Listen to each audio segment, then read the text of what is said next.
English ग्रामारेर basic topic होच्छे parts of a sentence. तो parts of a sentence जानले तोमरा बुझते पारबे एकटा सेंटेंसे की पार्ट थाके सेगुलो सम्पर्के। तो एक सेंटेंसर समस्त पार्टगुलोके जानते होले तुम्हें जानते होबे सेंटेंसर समस्त पार्टगुलो सम्पर्के।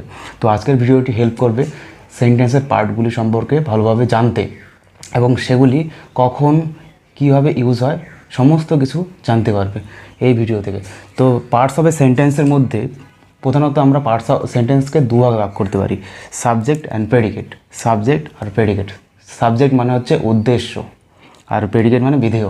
তো সাবজেক্ট আর প্রেডিকেট এই দুটো ভাগে আমরা সেন্টেন্সকে ভাগ করতে পারি, কিন্তু প্রেডিকেটকে আরও চার ভাগে ভাগ করা হয়। প্রেডিকেটকে আরও চারটি অংশে ভাগ করা হয়। সেগুলি কি? ভার্ব, অবজেক্ট, কমপ্লিমেন্ট আর অ্যাডভার্বিয়ালস। অনেকে জানো তোমরা প্রেডিকেট, সাবজেক্ট আর প্রেডিকেট জানো, কিন্তু প্রেডিকেটের মধ্যেও ভার্ব পড়ে, অবজেক্ট পড়ে, কমপ্লিমেন্ট পড়ে আর অ্যাডভার্বিয়ালস পড়ে। তো এগুলো ধীরে ধীরে জানবে। তো সাবজেক্ট বা উদ্দেশ্যটা কি? সাবজেক্ট হচ্ছে যার সম্পর্কে কিছু বলা হয় তাই সাবজেক্ট, বা যে কোনো কাজ করে, সেন্টেন্সের যে কোনো কাজ করে বা যার সম্পর্কে কিছু বলা হয় তাই হচ্ছে সাবজেক্ট। এখানে হচ্ছে রাজ, রাজ ইজ মাই ফ্রেন্ড, এখানে রাজ হলো সাবজেক্ট, এখানে রাজ হচ্ছে সাবজেক্ট। সাবজেক্টের বিষয়ে যা বলা হয় তা হচ্ছে প্রেডিকেট, সাবজেক্টের বিষয়ে যা বলা হয় তা হচ্ছে প্রেডিকেট। যেমন হচ্ছে এখানে রাজের সম্পর্কে কী বলা হচ্ছে?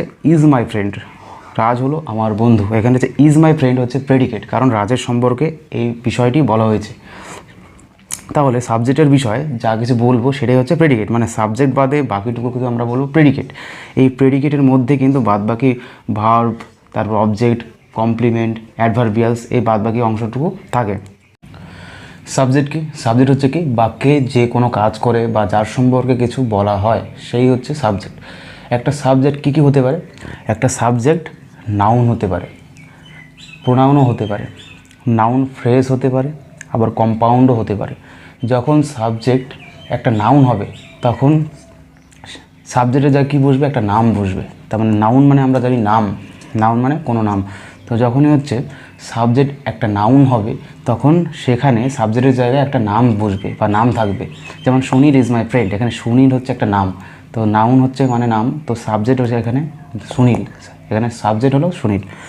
যখন সাবজেক্ট প্রোনাউন হবে তখন কি বসবে? প্রোনাউন বসবে। সাবজেক্টের জায়গায় কী বসবে? প্রোনাউন বসবে। যেমন হি, শি, দে, ইট এটসেট্রা। তো বিভিন্ন প্রোনাউন যখন সাবজেক্টের জায়গায় বসবে তখন তখন হচ্ছে সাবজেক্টটা প্রোনাউন হিসাবে কাজ করবে। আবার যখন নাউন ফ্রেজ, সাবজেক্ট যখন নাউন ফ্রেজ হবে তখন কি বসবে?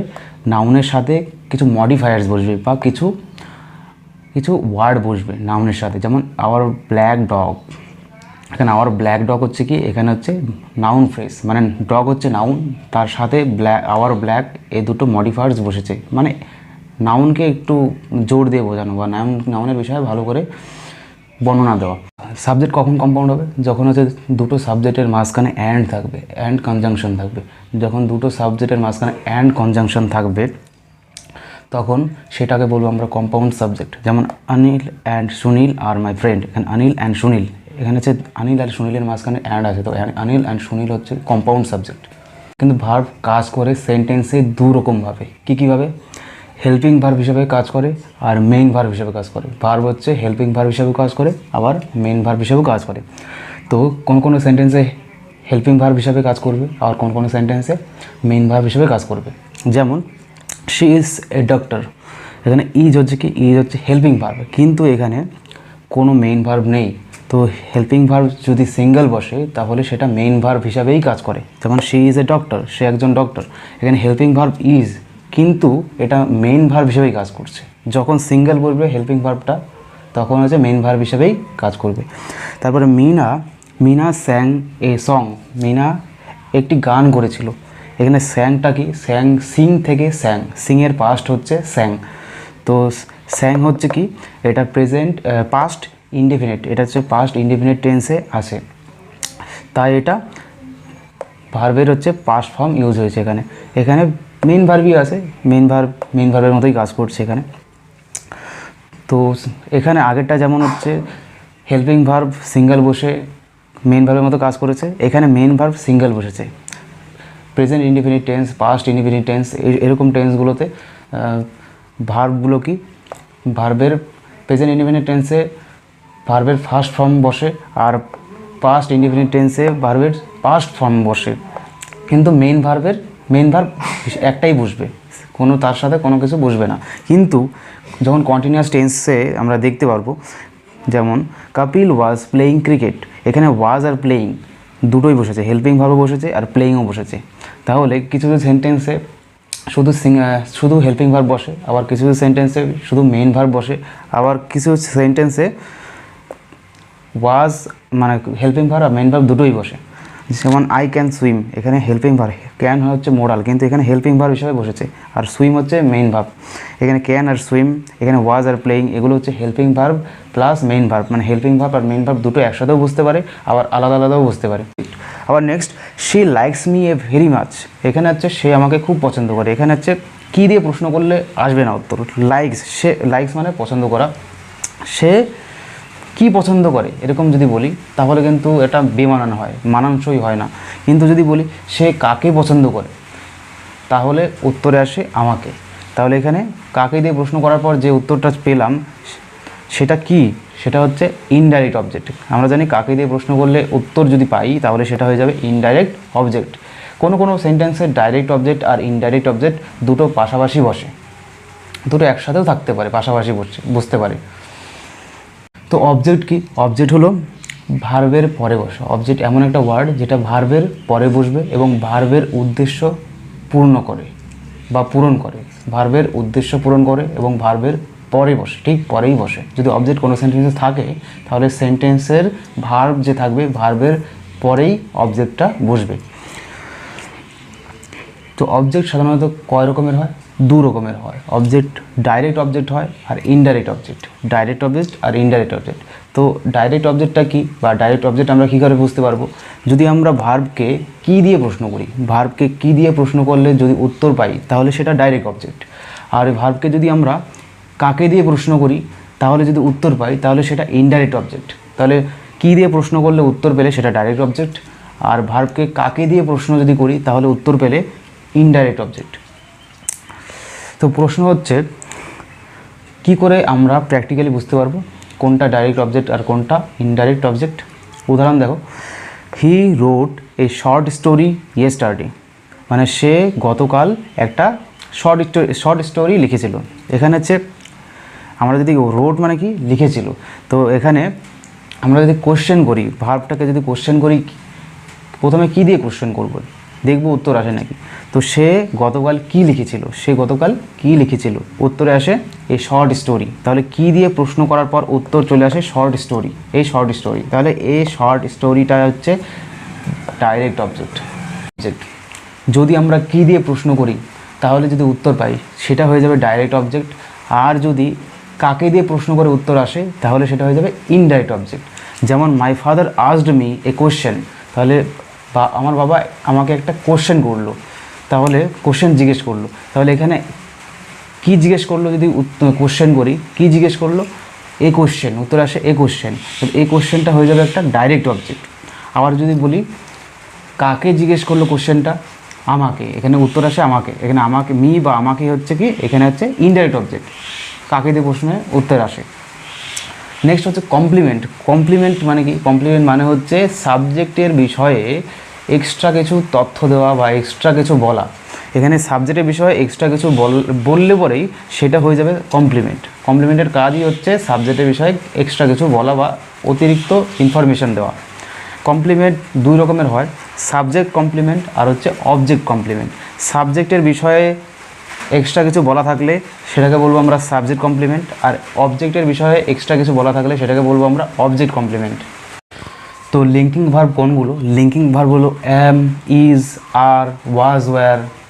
এগুলো কি? অ্যাম, ইজ, আর, ওয়াজ, ওয়্যার, এগুলো হচ্ছে লিঙ্কিং ভার্ব। এগুলো কি করে? এগুলো হচ্ছে লিঙ্ক করে, মানে হচ্ছে সাবজেক্টকে কমপ্লিমেন্টের সাথে যুক্ত করে। লিঙ্কিং ভার্বের কাজই হলো সাবজেক্টকে লিঙ্কিং ভার্বের সাথে যুক্ত করবে। যেমন রাহুল ইজ মাই ব্রাদার, এখানে ইজ হচ্ছে লিঙ্কিং ভার্ব। ইজ কী করছে এখানে? রাহুলকে মাই ব্রাদারের সাথে লিঙ্ক করেছে, মানে যুক্ত করেছে। এখানে ইজ হচ্ছে লিঙ্কিং ভার্ব আর মাই ব্রাদার হচ্ছে সাবজেক্ট কমপ্লিমেন্ট। আমরা জানি কি সাবজেক্ট কমপ্লিমেন্ট মানে হচ্ছে সাবজেক্টের বিষয়ে এক্সট্রা কিছু তথ্য বা এক্সট্রা কিছু ইনফরমেশন দেওয়া থাকলে সেটাকে আমরা কি বলবো, সাবজেক্ট কমপ্লিমেন্ট। তো এই সাবজেক্ট কমপ্লিমেন্টটা রাহুলের সাথে যুক্ত হয়েছে লিঙ্কিং ভার্বের দ্বারা। লিঙ্কিং ভার্ব হচ্ছে ইজ। নেক্সট হচ্ছে দে আর ভেরি হ্যাপি। এখানেও দে হচ্ছে সাবজেক্ট আর হচ্ছে এখানে লিঙ্কিং ভার্ব, আর হচ্ছে ভেরি হ্যাপি হচ্ছে সাবজেক্ট কমপ্লিমেন্ট। মানে হচ্ছে দে মানে তাদের সম্পর্কে কিছু বলা হচ্ছে এখানে, তারা কেমন, তারা খুবই হ্যাপি। তা হচ্ছে লিঙ্ক আরটা কী করেছে, সাবজেক্ট কমপ্লিমেন্টটাকে যুক্ত করেছে সাবজেক্টের সাথে। You make me very sad. এখানে হচ্ছে মি হচ্ছে অবজেক্ট, আর মির পরে যে ভেরি স্যাড আছে সেটা হচ্ছে অবজেক্ট কমপ্লিমেন্ট। তার মানে কি অবজেক্টের বিষয়ে যেটা বলা থাকে সেটাই হচ্ছে অবজেক্ট কমপ্লিমেন্ট। সে আমাকে কি বানায়, ভেরি স্যাড। এখানে অবজেক্টের পরে অবজেক্টের বিষয় যেটা বলা আছে সেটা হচ্ছে object complement. Next they painted the house red. এখানে দ্য হাউস হচ্ছে অবজেক্ট, দ্য হাউসের সম্পর্কে বলা হচ্ছে রেড। তারা হচ্ছে বাড়িটি পেইন্ট করলো, কী রঙের পেইন্ট করলো, লাল রঙের বা রেড কালার দিয়ে পেইন্ট করলো। তাহলে হচ্ছে রেড হচ্ছে এখানে অবজেক্ট কমপ্লিমেন্ট, কারণ দ্য হাউস হচ্ছে অবজেক্ট, দ্য হাউসের সম্পর্কে এক্সট্রা তথ্য দিয়েছে। কী তথ্য দিয়েছে, রেড, এটা হচ্ছে অবজেক্ট কমপ্লিমেন্ট। নেক্সট হচ্ছে অ্যাডভার্বিয়ালসটা কি, অ্যাডভার্বিয়ালস হচ্ছে ভার্বের বিষয়ে কখন, কোথায়, কিভাবে, কেন, এই প্রশ্নগুলির দ্বারা যে তথ্য পাই আমরা সেটাই হচ্ছে অ্যাডভার্বিয়ালস। তার মানে এই সব কখন, কোথায়, কিভাবে, কেন, এইসব শব্দ দিয়ে প্রশ্ন করলে তাহলে যে তথ্য পাবো সেটা হয়ে যাবে অ্যাডভার্বিয়ালস। যেমন হচ্ছে I went to Delhi to see Lalkella by train. এখানে টু দিল্লি হচ্ছে একটা জায়গা। তো এখানে আমি যদি কোথায় দিয়ে প্রশ্ন করি তাহলে তো দিল্লি পাই। আবার টু সি লালকেল্লা, এখানে কারণ বা কেন আমরা লালকেল্লা যাব, কেন গিয়েছিলাম, টু সি লালকেল্লা। কীভাবে গিয়েছিলাম, বাই ট্রেন, মানে ট্রেন দ্বারা। এখানে হচ্ছে কোথায় দিয়ে প্রশ্ন করলে দিল্লি পাই, কেন দিয়ে প্রশ্ন করলে টু সি লালকেল্লা পাই, কীভাবে দিয়ে প্রশ্ন করলে বাই ট্রেন পাই। তো এই যে ইনফরমেশনগুলোই হচ্ছে adverbial. We played a cricket match in the stadium last evening. তাহলে কি এখানে হচ্ছে স্টেডিয়াম আর লাস্ট ইভিনিং এই দুটো কি অ্যাডভার্বিয়ালস, কারণ কোথায় দিয়ে প্রশ্ন যদি করি তাহলে স্টেডিয়াম পাই, আর কখন দিয়ে যদি প্রশ্ন করি তাহলে লাস্ট ইভিনিং পাই। তো কোথায়, কখন এগুলি দিয়ে প্রশ্ন করলে আমরা যে তথ্যটা পেলাম সেটাই কি অ্যাডভার্বিয়ালস। তো next Ram is in the room. Ram হচ্ছে একটা রুমের মধ্যে। এখানে কোথায় দিয়ে যদি প্রশ্ন করি, রাম কোথায়, ইন দ্য রুম, এখানে রুমের মধ্যে, তাহলে ইন দ্য রুম হচ্ছে অ্যাডভার্বিয়ালস।